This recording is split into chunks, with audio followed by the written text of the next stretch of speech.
Hey,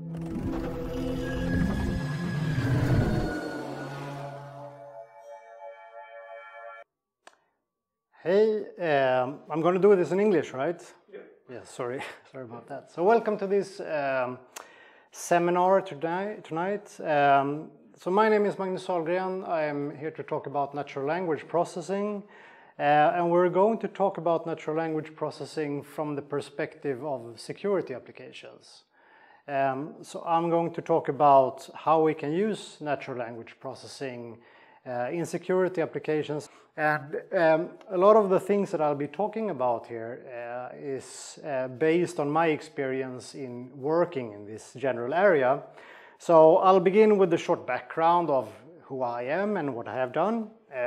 So I've done research in the general field of natural language processing for around 20 years by now. Started out at the Swedish Institute of Computer Science back in 2000. Did my PhD in computational linguistics at Stockholm University. So my background is actually in linguistics and philosophy, which is, I guess, quite an anomaly in the computer science field.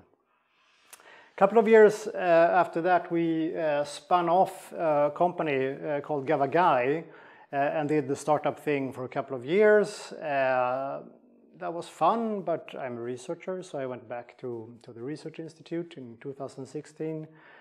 Also helped to set up the data science team at the Swedish Defense Research Agency, and from last year onwards I'm focusing entirely on the NLP group at RISE, leading the research there. So a few words about RISE. So RISE stands for the Research Institutes of Sweden. It's a big organization. Basically, it's formed from collecting all the technical research institutes in Sweden under a common name. So Statens Provningsanstalt, Acreo, SIX, Verea, etc.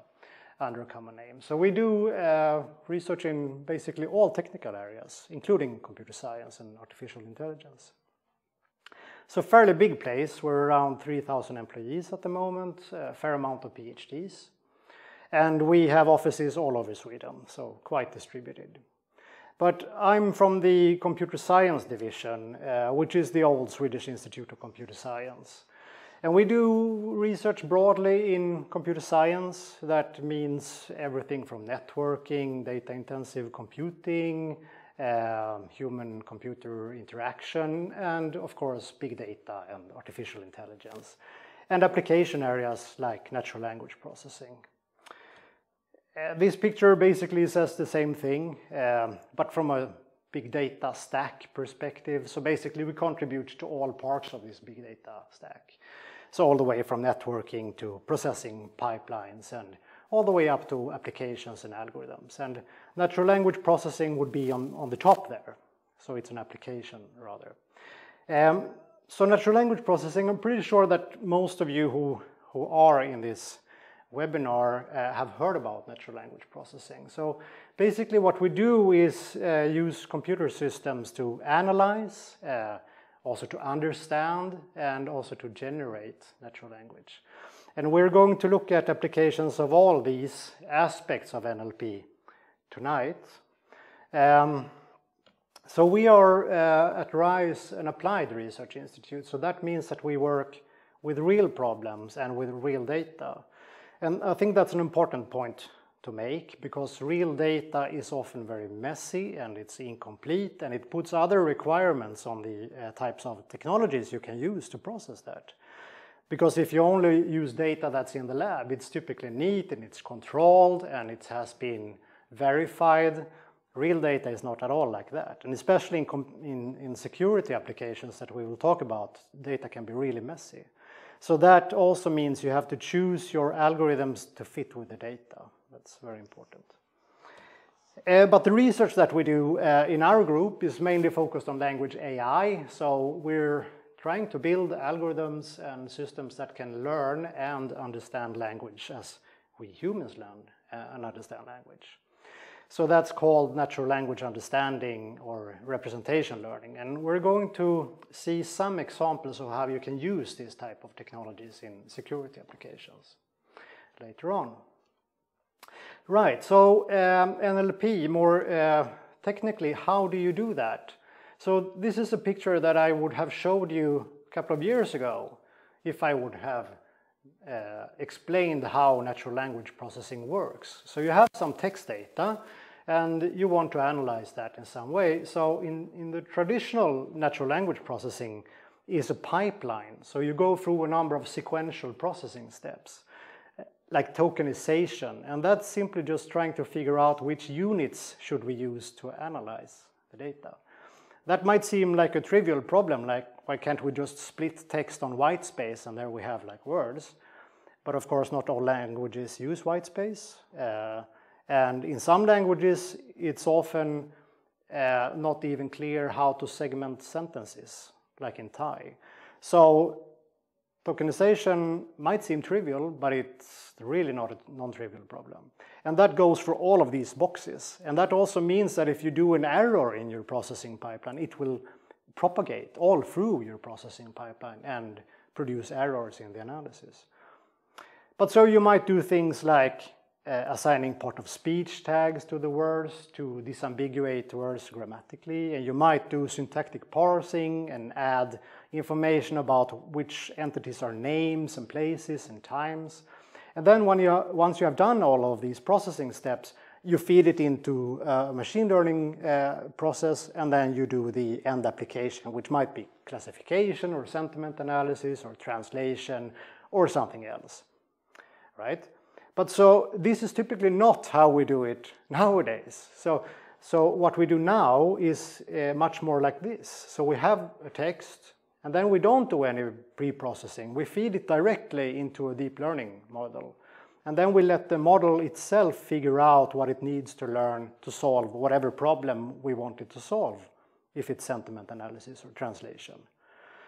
And we might not even do tokenization. We just might feed the raw character sequence into this model and let it figure out the tokenization by itself. This is also called end-to-end learning, and it's very powerful, and this is the way that we do natural language processing nowadays. Now, having said that, we're going to talk about security applications. And in security applications, you often use very simple and traditional methods. And then we have the question, why do we do that? And this is where I normally would expect some answers. But since we are online, I'm going to answer it myself directly. One important point is that, well, in many of these cases, we don't have any training data. So we can't use traditional machine learning here. And we're going to talk about some of these cases where we don't have training data. And where we don't have training data, we can't really use machine learning. So this is one reason why this is hard to use modern techniques. And another reason is that a lot of the work in this domain is driven by some sort of theory of the phenomena that we want to analyze. And we're going to see some examples soon of that, but just to forego my own presentation. So if we want to hunt terrorists, for example, on the internet, much of that work is driven by psychological theories of how terrorists act. And so we're trying to implement the theory rather than learning something from examples.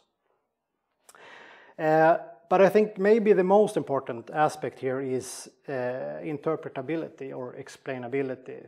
So if you make a decision that someone seems to be a terrorist based on the text content of this person's writings online, you are going to have to explain that decision. And if you have a black box deep learning system that just says that, well, this guy is a terrorist, that's not going to cut it, especially if it's a court case, right? You have to explain your decision. And that's much simpler to do if what you're doing is simply just a keyword analysis, because then you can point to the actual words, right? And I think we're going to come back to this point later on. But so a lot of the work is quite simplistic, and you're going to see that. But we're going to end with some very advanced techniques. So we're going to cover the entire spectrum, I hope. And these are the applications that I was going to talk about. So first of all, we're going to talk about hunting terrorists, extremism and radicalization, and also cover the concept of lone wolf actors. And then we're going to talk about open source intelligence and media monitoring applications. And then we'll going to turn to how we can characterize authors. So what can we say about an author of a text? So author profiling and author identification. And then we're going to end with what is probably the most important aspect and the thing that we will see more in the future, which is information operations and techniques for and against that. Right. But we'll start with terrorism or extremism and radicalization. And as I said, a lot of this work is driven by theory, and there are several different types of theories about how these type of actors behave. And usually this is based on what's called warning behaviors. And that's defined by domain experts and psychologists. I think one of the most commonly used one is called TRAP 18, which stands for Terrorist Radicalization Assessment Protocol. And so what you try to do is define warning behaviors that these type of actors display. And we can take some examples. So a lone wolf actor is basically a terrorist without an organization. So it's driven by some internal cause. And one of the warning behaviors that people talk about here is fixation. That is fixation with some topic or with some ideology or with some person. And there are several examples of this, of course. I think we don't have to mention anyone by name, but a lot of the lone wolf actors that has been in our area of the world has been driven by fixation with ideological factors, for example. Another common behavior with lone wolf actors is that they tend to leak their intent of committing the violent act. So you see that in school shooters and in these lone wolves that have been active here in the region. They typically publish some manifesto or they communicate with their peers in communication channels and say that basically I'm going to do this now. So there might be opportunities to capture that type of content online. Another example is radicalization. So that's basically the process before someone becomes a terrorist. So the act of becoming radicalized. So one of the warning behaviors that people talk about is called dichotomous thinking. So an increasing dichotomizing of the world in us and them, right? An in-group and an out-group. And so if we have all these warning behaviors, so what do? Well, people try to define linguistic markers that manifest these behaviors. And that sounds really sophisticated, but it's not. It's just simple keywords, right? So in the case of fixation, we might have a list of common ideologies that people tend to fixate on. Or in the case of leakage, we might have verbal expressions like I'm going to, etc. Or in the case of dichotomous thinking, it might be as simple as high occurrence of personal pronouns like us and them, which increase over time. So that's a fairly simplistic analysis. And what you do, once you have defined your set of keywords that represent one of these warning behaviors, is you simply count occurrences of these keywords. So if we analyze some open information on the internet, we would simply count occurrences of these keywords over time, and we might see some interesting patterns evolve. So very, very simplistic. It's also surprisingly powerful in some cases. And we have a question. Yes. So you say like gathering information, this kind of metadata from online sources. What about GDPR? Is it problematic to do this kind of harvesting of traits? Oh God, yes. It is extremely problematic. So if you're a researcher like me, you have to think about GDPR all the time. And if you want to do research in this area, you need to have ethical consent and ethical plans and stuff like that. And you need to have GDPR plans, and it's problematic to do research in this area. But We're now talking about more operational environments where a security service might listen to something, and GDPR I don't think applies to that. So yes and no, depending on who you are, yes. Okay, but so keywords, and I hope that everyone who listens to this now sits there and wonders, why do people use such simple techniques? It's too basic, right? And yes, it is. And the obvious problem is vocabulary variation. Because if all of us would try to come up with some keywords to describe, for example, this presentation, you would all come up with different keywords, right? And that's also called synonymy. Several different words can be used to refer to the same thing, right? So how do you ensure that your linguistic markers cover all the necessary keywords? It's a difficult problem. One potential solution is to use AI or natural language processing techniques to try to expand on the keywords. And we use something called embeddings for this. So embeddings is a good example of language AI, and it's a type of technique that learns how words are used in data. And all of these techniques are based on something called a distributional hypothesis, which basically states that if we have a couple of words that tend to occur in the same type of context, then these words are typically related semantically. And if we use that type of statistics to build a topological structure of a vocabulary, we will end up with something like what you see in the picture, basically a map over the vocabulary. So the point of this is that words that mean similar things are close to each other, and words that have very different meanings are far away from each other. And so you can use this type of technique to expand your keyword lists. Something that I think is particularly interesting with these type of techniques is that there have been studies that show that we have a very similar structure in our wetware, in our brain. So word knowledge in the human brain seems to display a very similar topological structure. And that's quite interesting from an AI perspective, that we can actually learn this by simply just letting a computer system read lots and lots of text. So that's cool for a researcher like me, but it's also practically useful because you can actually build these models quite efficiently. And I think many of you have heard of a framework called Word2Vec, which is a very simple neural network model that learns these type of embeddings from text. It's very, very efficient and can be used for very large-scale data, but it's not a new idea. So I think Word2Vec was published in 2013, and it became very popular. It's basically the same idea as in Jeff Elman's simple recurrent networks from 1990. So basically we try to build a language model that predicts the next word in a sequence, and by doing that we will learn a useful hidden layer basically for all the words. And there are many other approaches to building embeddings.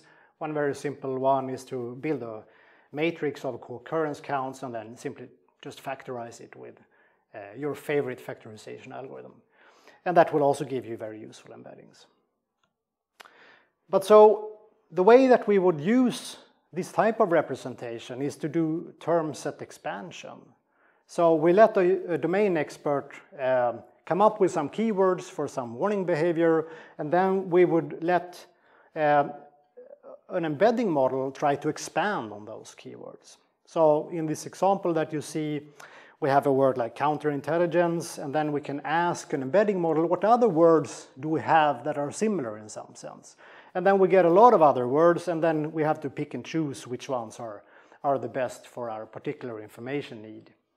And you can also build an active learning system based on this type of representation, so you can train the system to select which words are the most appropriate to use for your need.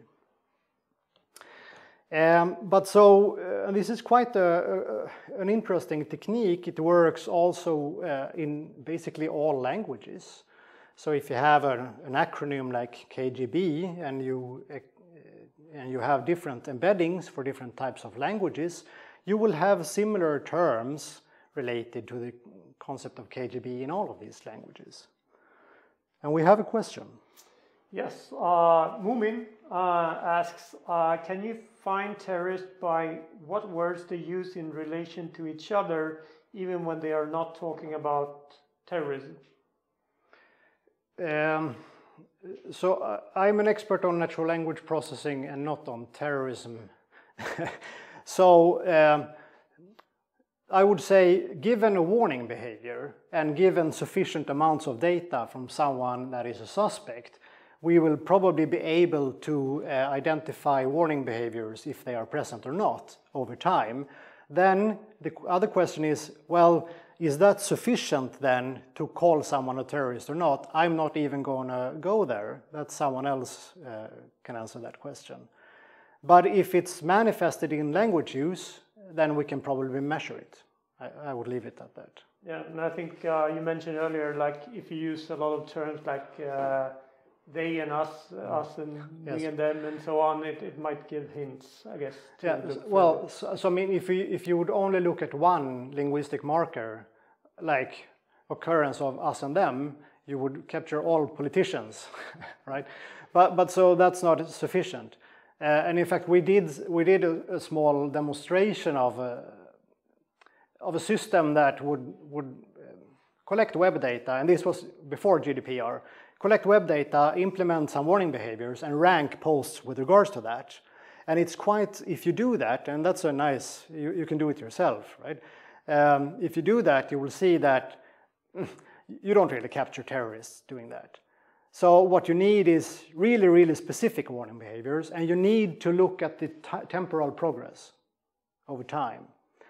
And also, I think you need to involve social network analysis and other metadata factors there. Yes. Something that is particularly astonishing, I think, with these type of techniques is that, so what you see here is that you can actually find related concepts, but you also see that you have actually found multi-word units here. And this is actually an example of a system that learns the units simultaneously as it's learning the semantic relations.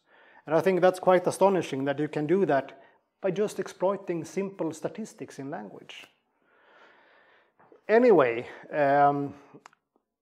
these type of techniques are also quite useful in multilingual scenarios. So you might have a list of warning behaviors in English, and there are such lists, but then you might want to do analysis on Swedish or some other more exotic language, Amharic or something. Then you can actually exploit this type of technique to transfer the warning behavior lists. So it's like a multilingual dictionary in a sense, and that's also quite cool, I think. Okay, so what can you do with this? Here is an example of what you can do with this type of analysis. This is something, small analysis that I did during my time at the Swedish Defense Research Agency. These are a number of themes that have been identified and expressed by domain experts. And then what we did was to use an embedding model to expand on the keyword lists to ensure that we had good recall. And then we analyzed the official ISIS propaganda magazines. And this might be something not everyone knows about. There is actually an official ISIS propaganda magazine, and it's a glossy publication with a layout and colorful images and stuff like that. It's quite weird. And you see over time how these themes evolved in the propaganda. The dotted line in the middle here is when the propaganda magazine changed its name from Dabek to Ramaya, and that also coincides when the propaganda became more violent. And what we can see is, for example, the theme relating to vehicles, like cars and trucks and stuff, becomes much more prevalent in the later propaganda. And that also coincides, or actually precedes, the terrorist attacks that we saw in Europe using vehicles. So you could actually, I wouldn't say predict it, but you could actually see that trend in the propaganda before it actually happened. So as an example of what you can do using very simplistic techniques. So another thing you can do using keywords and embeddings is to use these representations to form a structured representation of knowledge. So basically building a knowledge graph. So connecting different concepts to each other based on their meaning and their use. I'm guessing people are familiar with social network analysis, where you have people who are connected by some relation. This would be similar, but we don't have people, we have concepts instead. And relations can also be syntactic relations or semantic relations. And that's quite a powerful type of knowledge representation that we can use for reasoning or for simply exploring the representation space. And I think that we are going to see much more of knowledge graphs in the near future. This is a very hot topic in the research community at the moment. Okay, so that's about terrorism and radicalization. Now we're going to talk about open source intelligence and social media monitoring, or actually we should maybe not only call it social media monitoring, but media monitoring. And so the idea is to analyze open sources and extract information from that. And when we talk about OSINT or media monitoring, we are often talking about open sources on the internet, just collecting web data and analyzing that. And the typical questions that people want to answer when they do this is, so what are people talking about out there? So if you analyze some specific web forum, for example, so what are they talking about here on the web forum? What topics are they talking about? And how are they talking about these topics? How do they feel about it? Do they seem angry, or are they happy, or what is happening there? So this is a nice complementary tool to use in intelligence work, because as an analyst, intelligence analyst, you will get access to much more information than in your typical intelligence channels, and you will also get access to different information that you would typically get in intelligence channels. And then, of course, I mean, the challenge is to how do you find what is actually useful in all of this data. So what can we do with this? We collect a lot of data and then we want to figure out what. This picture is from a movie that maybe some of you have seen. I'm going to ask, have you seen this movie? Or you don't recognize this. This is from a movie called Limitless. So the character there in the middle, he takes a pill, I think, and the pill has the effect that he can read basically the entire internet and remember everything. So what does he do with all this information? Well, he trades on the stock market. This is apparently what people do. And there, I'm going to take a tangent here, but just for a little bit. This is something that is quite common for media monitoring. So this is basically the first thing people think about when they start collecting web data and think about what can we do? Well, we can probably trade on the stock market. So I guess you recognize at least one of these characters here. The actress is called Anne Hathaway, and the gentleman is called Warren Buffett. So what do they have in common? Well, the name Hathaway, actually, because Warren Buffett's company is called Berkshire Hathaway. And it seems that there has been some analysis that show that the stock price for the company Berkshire Hathaway increases every time where the actor Anne Hathaway has done a public appearance and won an Oscar or have a movie premiere. And I have no idea if there is an automated trading machine here that collects positive news about Hathaway and trades on that, but there seems to be a correlation, and that has been published about, so that's a verified thing.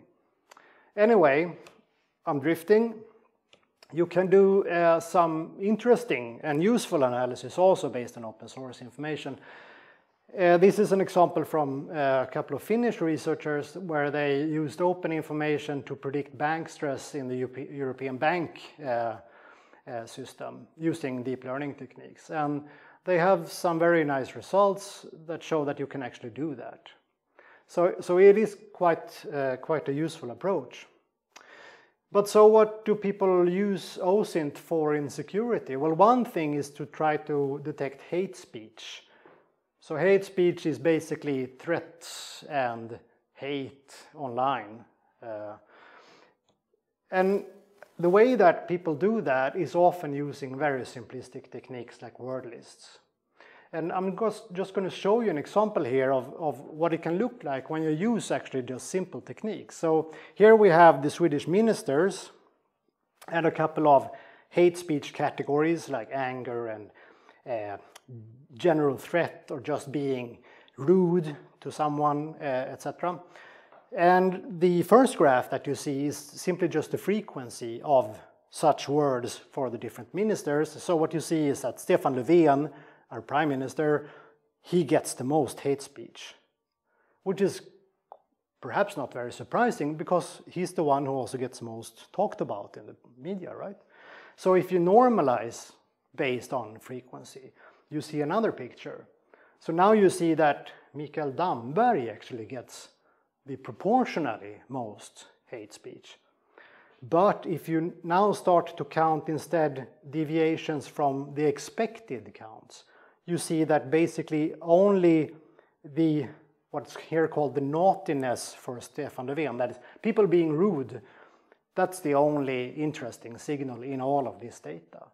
So my point here is that it depends on how you look at your analysis, what type of conclusions you will draw. So it's not only about how you measure, it's also about how you interpret what you measure. So that's an important point.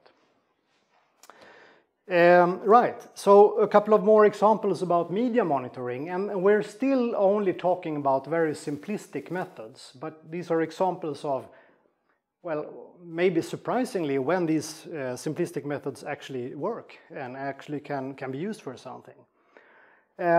This is quite an old analysis that we did, mentions of Sweden in Russian online media.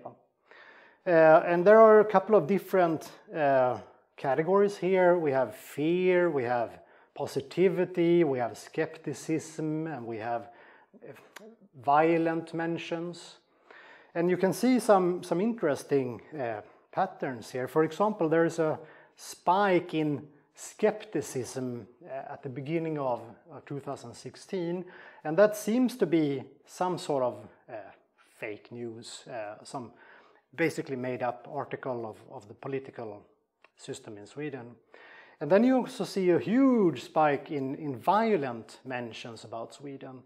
And if I don't remember incorrectly, I think this was a very small piece of news. I think it was like a fight at a pizzeria somewhere very remote in Sweden. It was a news item that never made it into Swedish press, but that was really propagated in Russia as an example of how violent it is in Sweden, right? So, yeah, maybe you can say that what we're seeing is an information operation here, naturally. And then we see a small spike in positivity, and that's related to the Eurovision Song Contest, which I think this year was held in Sweden. So you can see these effects. I'm going to take a couple of more examples of this, which I think is quite cool. So this is respiratory infection in Sweden, the blue line that you see, and the other line is influenza, basically. And this is old, so this is not current. This is from 2013-14. It's based on data from a European project called InfluenzaNet, where the Swedish Health Agency was a part.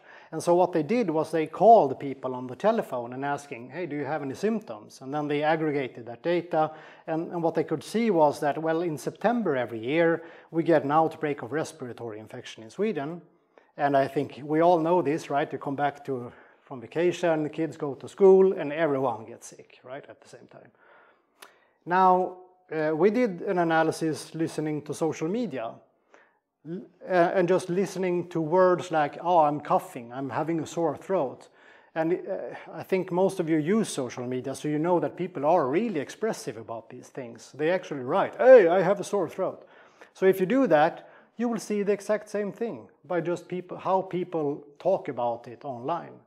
And in fact, we did that for a couple of years, so you could see a yearly recurring spike in September of respiratory infection symptoms mentioned in social media in Sweden. So, well, I think this is called, what is it called?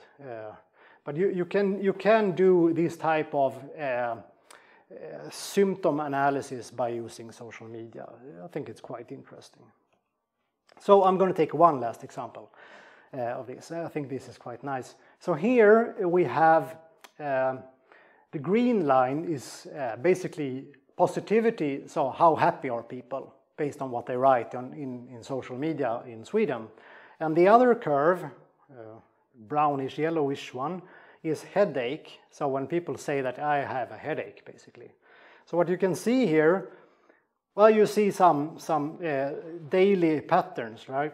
So people have headache during the day and not during the night. It's just an effect of that people write during the day and not during the night. But you see that people feel a little bit better on the weekends. You have this positivity increase on the weekends and headache goes down. And then you have Christmas and New Year's. Everyone is really happy, no one has headache. And then on New Year's Day, a spike in headache and a decrease in happiness. So you can see how Sweden feels by using this type of analysis. And some of you have already recognized that this can be framed as a type of sentiment analysis, right? So sentiment analysis is basically trying to analyze how people feel. Are they happy or are they sad? And this can be done in several different ways. We're still in the very simplistic techniques area. So people typically use sentiment lexica, so words that have what is called the prior polarity of sentiment values. So that would be a word like, well, good or bad, great, etc. And there are several huge amount of sentiment lexica available out there that you can try out. And there are also some very nice comparisons of how these sentiment lexica actually perform. So I'm not going to spend any time on this. This is just to show you that there are a couple of tables I have here, and they represent the performance of sentiment lexica on different types of data. So first we have reviews on sites like Amazon, and then we have comment sections, and then we have social networks. And we also have a separation between 3 classes and 2 classes. 3 classes would be positive, negative, neutral, whereas 2 classes would only be positive, negative. So basically what you see is different lexica are good for different things. So if you're going to use this type of simplistic technique, make sure that you have the right lexicon for your domain, right? Or just build one yourself. Now, we're going to leave these simplistic techniques and look at this picture, because it doesn't matter how good you make your list of keywords, they will never perform as good as if you have trained a machine learning classifier to do the job. That's just a simple fact. So the blue columns are a standard sentiment lexicon, and then you can improve those results by using some clever weighting of the sentiment terms. But as soon as you start using just standard supervised machine learning, you will get an increase in performance. And we have a question. Yes, we have a question from the audience. Stina asks, do you buy data from social media companies, or is it entirely open source? Yeah, so I'm a researcher, so I neither buy nor collect data. I use open data collections, and there are several of those. Like the biggest one is called Common Crawl. it's huge. It's all the data that you will ever need, and it's available online and on instances on Amazon also. But I would say, as a company, if you work in the social media sphere, there are examples of both approaches. So some companies collect their own data, so they have lots of web crawlers, and I mean, you can do that, but it's quite resource intensive. And I know other examples of companies that buy data, because there are companies specializing in just data collection and data selling, and those companies are quite good. If I would have a commercial application where I needed web data, I would simply buy it from someone, because then I would get good quality data. But as a researcher, I tend to just use like common crawler open data. And of course, we're talking about security applications. So actors in the security domain might have data. Right. So what's kind of the latency of an application like this? Would it be near real time, or? Yeah, so it depends on what you're doing, right? So I mean, if what you're interested in is detecting how people think about new laws in Sweden or something like that, or if people feel unhappy about the current situation, the latency is probably not of concern. You can do batch processing every week or something like that. But on the other hand, if you have a pandemic outbreak that is quite critical, you might want to do analysis at least on like hourly basis, right? So, I mean, Twitter is a good example of where you have near real-time feed, at least. But, I mean,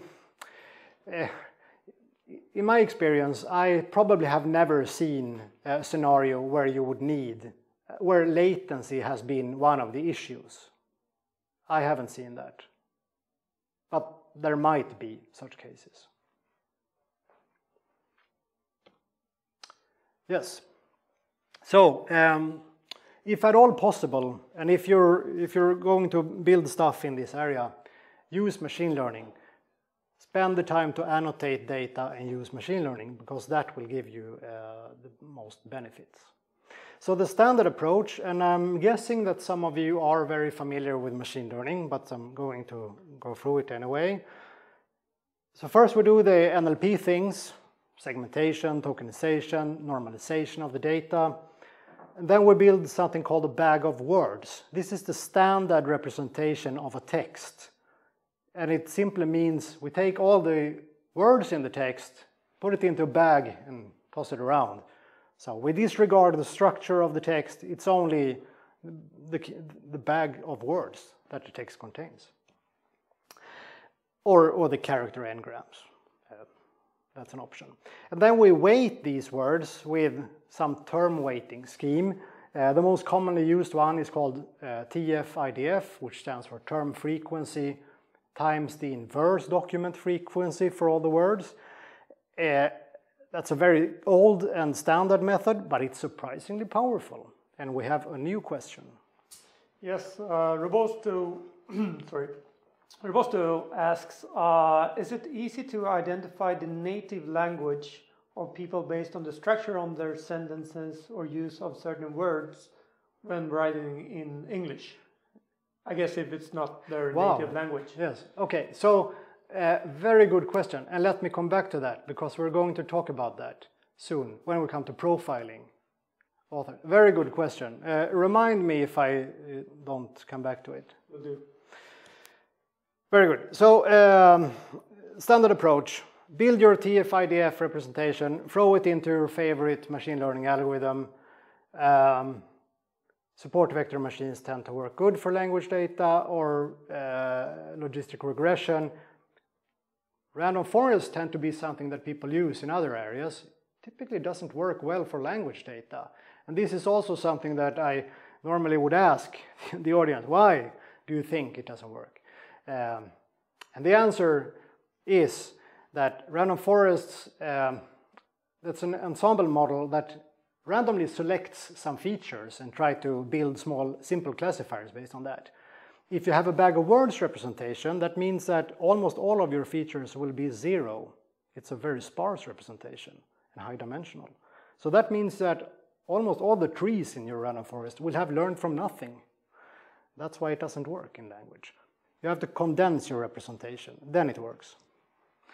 Anyway, you would have a choice between using this traditional statistical machine learning and the deep learning approach that we talked about. You have your text, you might do some tokenization, but you don't have to. You can just feed it into your deep learning system. And there are several different architectures for deep learning. If I was here 2 years ago, I would have said that, yeah, convolutional neural networks and recurrent neural networks are what people use. But since the last 2 years, that's not true anymore. Now people only use what's called transformer models, which are based on attention mechanisms, and you stack that layer after layer after layer. It becomes very, very powerful algorithms. But of course, the problem with machine learning, as we talked about in the beginning, is that we need to have training data. And not only we need to have any training, we need to have good training data. Sufficiently many, sufficiently good and representative examples. Otherwise, we're not going to be able to train a machine learning system. And that's such an important point. It can't be expressed clearly enough. You will not be able to produce a machine learning system if you have shitty data. It's as simple as that. You need good data. And then the problem is that producing these training examples is very manually demanding. It's time consuming and resource intensive. And in many cases, you require human experts. So if you're going to do this for warning behaviors, you need highly trained psychologists and domain experts, and their time is costly. Question? Yeah, so when you say that, how do you even construct this training material? I mean, those psychologists, do they themselves write text that kind of simulate the target? So typically we wouldn't do that. Typically we would try to find examples of text, and then someone would say, yeah, this is an example of this phenomena. So when we talk about sentiment analysis, for example, then you would download a lot of reviews from wherever, and then you would have someone read all the reviews, and for each review say, yeah, this is positive, this is negative, or this part of the review is positive and this part is negative, etc. So it's very, very time consuming. But that's a very important question, because you need to have data from the right distribution. So if you're going to apply your model then to web forums, it's not okay to produce training data from news articles, because it's a different set of expressions, right? So you need data from your distribution, and you need to annotate that data. Yeah, I guess like if you're collecting terrorist text, I mean, you might not have that many. Exactly. So that is also the reason why people use these simplistic approaches, where someone says that, yeah, I think people are talking about, I don't know, radical Islam, something like that. But on the other hand, there are some examples of manifestos, for example. There are some well-known examples of manifestos, and several of the school shooters also published different types of manifestos. I would say they're probably too small. It's a too small set of data to use, but it's not necessarily not possible, right? Yeah, and I guess it would be interesting to see if you take a manifesto and see, is this someone that will actually act on it, yes, or is it just someone talking? So I think that's one of the holy grails in radicalization research. How do we actually figure out if this person is going to act on his views or not? Very difficult, I think, since we have so little examples. Yes, but so talking about annotation and how good are humans at actually identifying if something is good or bad in this case. And these are some examples from the literature, and they range from very good, like in the first case we have, and these are correlation scores. So humans correlate with each other 91% of the time, and that's quite high, right? But we also see examples of very low correlation scores. So imagine if humans only agree to 40% of the time, and then you build a machine learning classifier based on that data, then the upper bound for that machine learning system is 40%, right? Is that useful in a practical application? So this is a good example. And when it comes to hate speech, we have even more diverse interannotator agreement results, as it's called, ranging from all the way up from 90 plus, all the way down to like 18% agreement. So this shows you that these type of categories can be quite subjective and not necessarily easy for even humans to analyze. So you can't really expect the system to learn to recognize this if humans can't, right? But this is where we can leverage what's called transfer learning. So basically what we would do here is we would use a language AI system to learn an embedding of language, which is something that we saw earlier, right? The topological structure of words. So basically we can use a language AI system and expose it to like the entire Wikipedia or the entire Common Crawl or some really large data set, and then it will learn general language. And once it has learned general language, we had some issues with sound or image, but I think we're back. Great. So I don't really know when I was lost, but I'm going to repeat the transfer learning idea. So you have a language AI system that learns a general representation of language by simply reading large amounts of text. And the benefit of doing that is that you can then use this language representation to learn specific applications. And the benefit of doing that is that you will require less amounts of annotated training data to solve the problem. So transfer learning is a very powerful technique to use when you have small amounts of training data.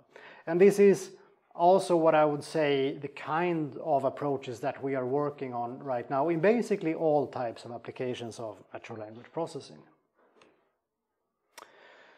Right, so, I'm talking way too slow, but I'm going to talk about profiling, and now we're coming to the question that I'm going to remember to talk about. Remember the question, or do you want I remember the question, and I'm going to try to squeeze it in here.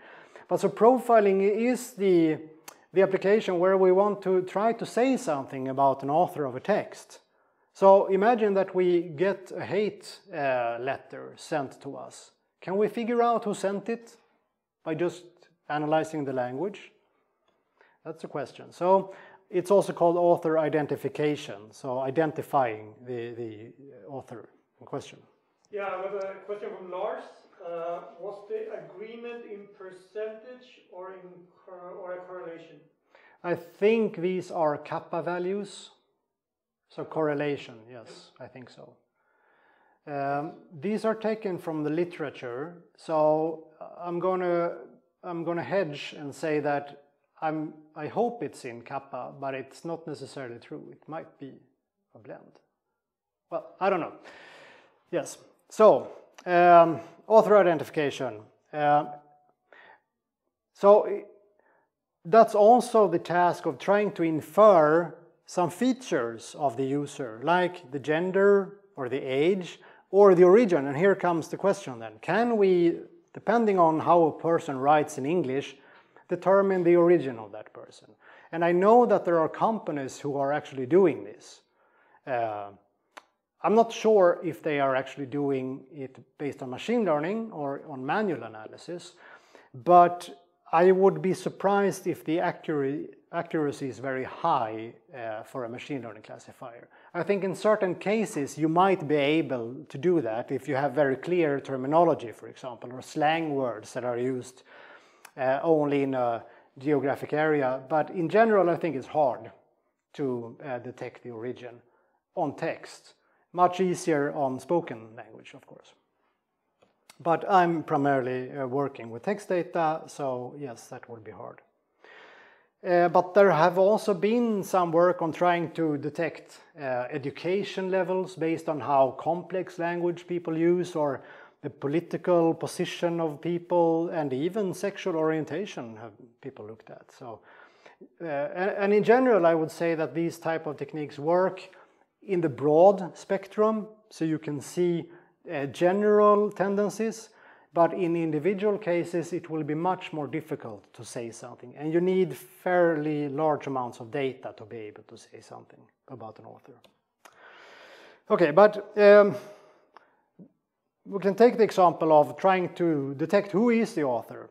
So if we have candidates, it will be a supervised problem, so we can apply machine learning. If we don't have candidates, it will be something else called profiling.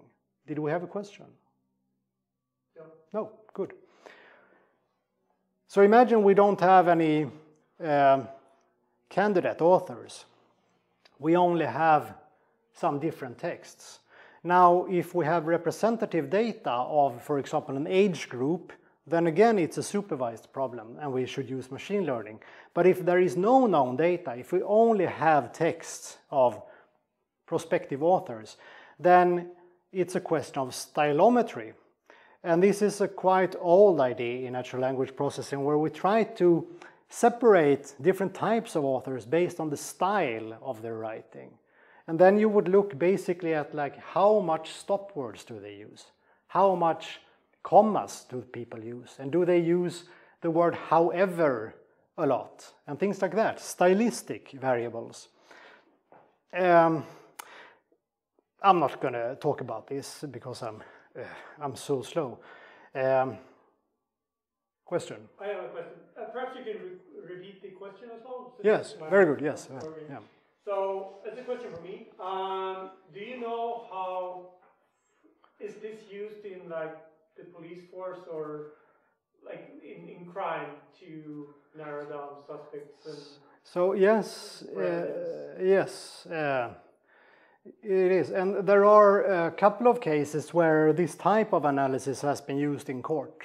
Not so much in Sweden. It's used. I wouldn't say often, but it has been used in court in England and in the US, and there has been cases in Sweden also. But this type of analysis would never be the most important type of evidence. It would be a corroborative evidence, so an indication, right? Because this is scientifically not very precise type of analysis. It will give you an indication, but nothing more. But so you can do some interesting analysis, and for some reason people always use the works of Shakespeare as an example. So basically what you see on this graph is that you have some known works of Shakespeare, and then you have some works where the author is not really known, but you have some candidates, so in this case Fletcher. And then you can look at the style of writing in these different works, and you will see that the stylistic profiles will be different in different parts of the work, which might indicate that someone else wrote one of the works, for example. But as I said, this is quite imprecise, but still it can give some general tendencies on the data. And again, lots of tables, don't mind the exact numbers here. I just wanted to show there is one column that is labeled accuracy, and if you just look at the figures there, you will see how good these techniques are on very controlled test data sets. And you see that in some cases you can actually get fairly good accuracies on author identification. So it can be used, at least in very controlled environments. These are also just accuracy measures and some different types of features that people use. And again, you can get up to over 90% accuracies using standard statistical machine learning approaches. Nowadays, I think most people would use deep learning for this. So these type of systems that we talked about. And this is quite an interesting I think, table. This shows authorship attribution evaluation results in different languages. And for some reason, it seems that some languages are more difficult to identify authors in, like Polish, for example, here. So again, I think most of these are quite simplistic techniques, and it would probably be able to perform a little bit better using deep learning systems. Now, an interesting application here. So imagine that we use this type of technique to identify authors. We might as well reverse these techniques to obfuscate who we are when we write. So we can do that. So imagine that I'm an adversarial actor and I want to write some really nasty comments online. Then I can feed my text into an author obfuscation problem, which will remove all my personal identification stylometric features from the text and just produce a text that is not as I write it, but still has the general sentiment, right? And then comes the question, so could we also think of countermeasures to people who are actually using author obfuscation measures, right? And this becomes a very interesting cycle. And we previously talked about hackathons, and this would be a really cool set of hackathon ideas, I think. Okay, I'm going to end with talking about information operations, and I'm going to be over time. I hope that's not a problem. Okay, so information operations is quite related to OSINT, but here we don't only want to measure what people think, we want to actually influence what they think and affect public opinion. There has been some very published events in this sphere, like Cambridge Analytica on Facebook, and you have the Internet Research Agency in St. Petersburg, which was basically a troll factory. And you have all these other terms that are related to this, like trolling or polarization. But the general idea here is that we want to, in a sense, generate language and just push it out into any domain to try to make people be influenced by that. But of course, we have the question, so if we want to influence people, how can we know if we succeed? How do we actually measure if we have influenced people? And this is where people usually say, well, we can use sentiment analysis. And I would say, no, you can't. That's too crude. And we have a project on this that I'm just going to mention it. It's called Linguistic Explorations of Societies. And the idea is to try to use open web data as a complement to traditional opinion polls. So when social scientists try to figure out who is going to win the election, what they do is they interview people, right? Opinion polling. The problem is nowadays people don't respond to opinion polling. It's really difficult to get the data. So we're looking into, can we actually just listen to social media and figure out what they think? And it's not enough to do sentiment analysis. We need to figure out what they actually think. Right? And the way that we do it is measuring how people use concepts. So when people talk about democracy, for example, what does it mean? What do they mean by democracy? Or corruption, what do they mean by corruption? And once we have figured that out, we can maybe measure whose language use actually drives opinion. Right? This is called issue ownership or agenda setting in social science theories. So what we have done is, I'm not going to talk about this, I think. We have done a very simple system that collects web data, or actually we buy it in the research project from a third party, a vendor.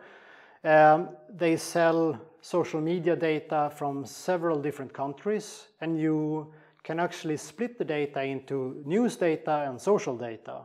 And we also have language identified all the data. So we can split based on source type, language type, and region. And that makes it possible for us to compare language use across the world. And in this example that you see, we have the term democracy in German media, news media, versus the term democracy in Russian news media. And you have a column here that is labeled translated term, And if you look at that, you can really see the difference in how democracy is being used in these different countries. And this gives you an idea of how these concepts are used. And then you can use that type of underlying representation to measure the influence of media on different media types, or the influence of media types in different discussions and the influence of political parties on different media types. And this table here is quite difficult maybe to make sense of, but basically what it says is that if you have nativist media that talks about nationalistic values, and you have a distinction between different types of political issues, so traditional left-wing issues, traditional right-wing issues, etc. And then you have the political party manifestos. You can actually measure how close are nativist media in right-wing issues to the political parties.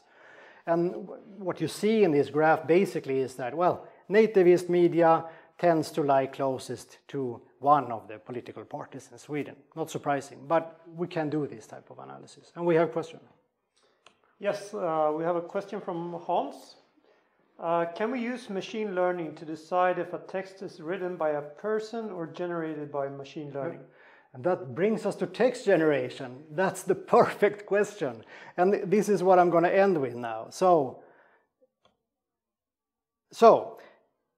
these deep learning systems that we use now, especially in transfer learning, are extremely powerful, and basically we train them to generate language. This is the training objective of these systems. So they read lots and lots of language, and the task that we train them on is to predict the next word in the sequence, or some variation of that. And that means that these models, if trained correctly, will be very good at generating language. And in particular, we have a model called GPT-2, which was trained on very large amounts of web data, and that sparked a lot of debate in the field, and I'm probably sure that some of the audience have heard about this. It's a huge model, 1.5 billion parameters. It's based on a transformer architecture, and it was built by an American company called OpenAI, and common practice in my field is that you build your models, you also publish the model, because other people might want to use it and enhance it and improve on it, etc. But, and quite funny actually, OpenAI took the decision to not be open. They actually didn't publish this model. And they didn't publish it because they were concerned of how it would be used for adversarial purposes, because it was so good at generating language. And these are just a couple of quotes from the blog post that they published, and you have the link there also if you're interested. So that sparked a whole debate on how do we do with these models. They're so powerful, what can we do? And of course this model is now published and people have reproduced it and built their own models. But the fact is that these models are very good at producing language. And in fact, we have models that are built only to detect text generated by these models. So the picture that you see here is the family of all these different types of model, and GPT-2 is on the right up there, and then you have you see there is an arrow called defense to a model called Grover. The Grover model was built specifically to detect text generated by GPT-2. But of course Grover is even better at generating text, so again you have this cycle, right? But I would say that this is probably where we are going to see the most adversarial use of NLP going forward, is text generation, and use of text generation techniques for information operations. So I recently heard a computer security expert who basically said that, well, computer security it's not a solved problem, but we have very good tools for that. The next big challenge in computer security will be social engineering by information operation techniques like text generation. And I also think this is challenging, interesting, and we are going to focus a lot of this about this in the future. Okay, so then second next slide, I think this is just to show you how powerful these models are and the number of parameters that people nowadays use to build these models. You see the second to the left point is actually GPT-2 from OpenAI, and then you have OpenAI GPT-2 somewhere in the middle, 1.5 billion parameters, and that was in January 2019. And we all thought that was so many parameters, never going to use any more than that. And then in January, just this year, we had a model from, I think it was from Microsoft, it's called TNLG, which had, I don't even see, like 17 billion parameters, right? And this requires enormous amounts of compute. And that is also like a democratization problem, because only big actors will be able to train this size of models, right? And so they have these powerful models that can detect and generate language, but what do small actors do in this case? So yeah, interesting and hardware requirements and also data requirements. Yes, one question. Have you seen these as like a business model for social media companies like Facebook and such to build and train models? So yes, Facebook is you see the logo there. They're quite active in this area. They have Facebook Research, AI Research Fair. They contribute a lot to open source code in this area, but of course they have access to large amounts of data, and we probably don't see all the models that they build, right? I think it's a huge problem for us in Europe, because these models and all the data is driven by American companies, and I think this should be of concern for us in Sweden and for Europe, because it's a question of power, I think. Right. The last slide. I'm just going to stop here because we are in the middle of basically a breakthrough in language AI. This is just an example of tasks where computers have beaten humans. And chess was way back, but just in the recent years we have seen near or even exceeding human performance in a number of tasks like computer vision. Go was a big thing just the other year, poker also, and just the last year now we have seen language tasks also performing on a par with humans. And these are these very powerful techniques that we've been talking about. So we are really in the middle of a very interesting breakthrough. So I think we're going to see more use of NLP in these type of applications. And that's all from me. Thank you. I have a question. So people usually say one thing in public or write something, while in private they express something different. Would it be possible to kind of see through these lies with NLP? So that's a very interesting question, I think. So I think you would be able to detect idiomatic expressions, which are very common in a domain. So I think it would be a very cool experiment to see which are the common phrases politicians use, for example, and how do they differ across parties. And I think that type of language use might be an indication that you're only following the party line, or you're following the general discourse. You're not really expressing your own thoughts. But I mean, also, if you could track a specific person and analyze that person's language use over time, you would definitely see some interesting temporal relations and progress. But I would be quite hesitant to start tracking individual people online. I would not be comfortable doing this. Good. We have another question here from Hans. most of the machine learning models and data sets are in English. How big models do we have in other languages, such as Swedish? Yes, very, very good question. So, and that's also related to the democratization issue that I mentioned. So most of this work is done in English, and partly because of the actors are English, of course, but also because English is a structurally very simple language. It's very easy to do analysis in English. There is a very spare morphology, for example. So compare English to Finnish, where in Finnish you have very complex grammatical relations.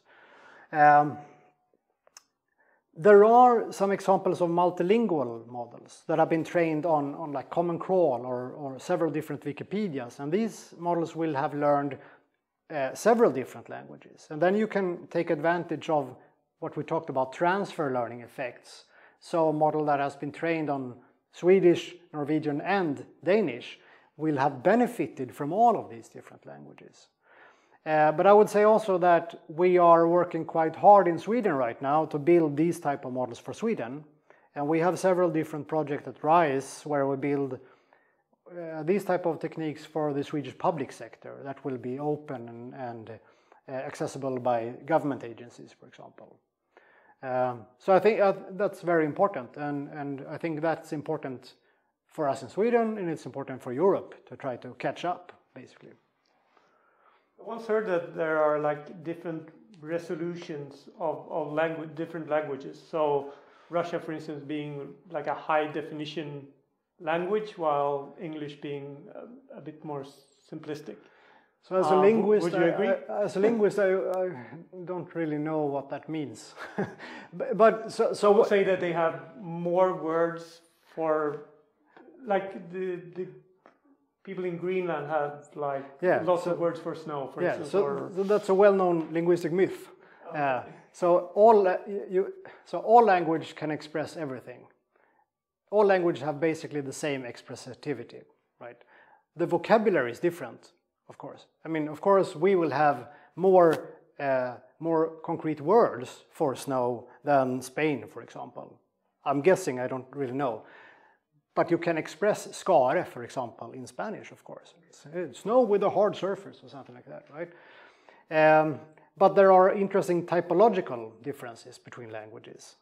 So as I said, like English doesn't have basically any grammar. It encodes grammatical relations by word order. Whereas in Czech, for example, you have not really free word order, but you have very complex morphology instead, right? So you have these interesting effects, and that means that you might have to train your models in a different way.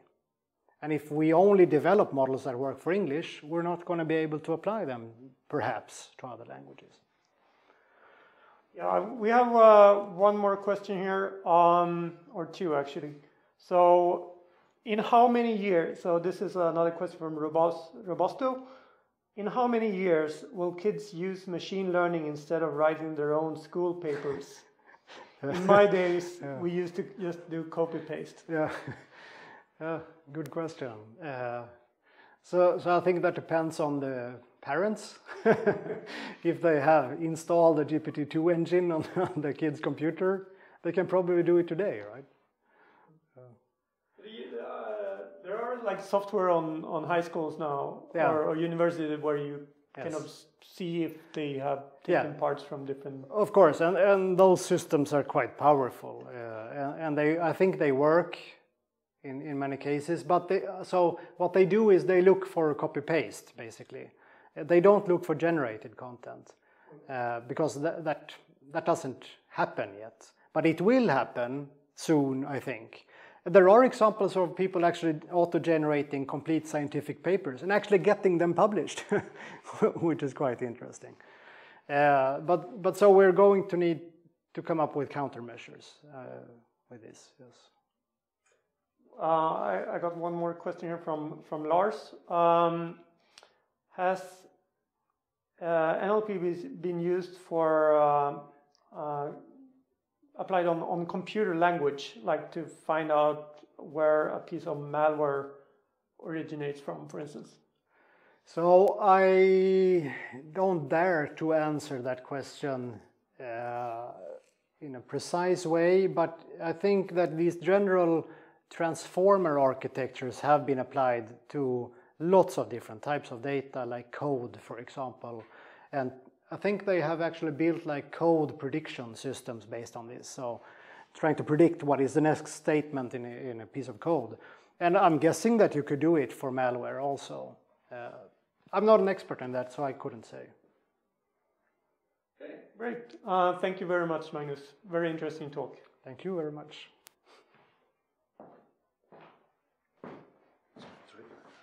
Oj, vad snällt. Tack så mycket. Tack. Tack.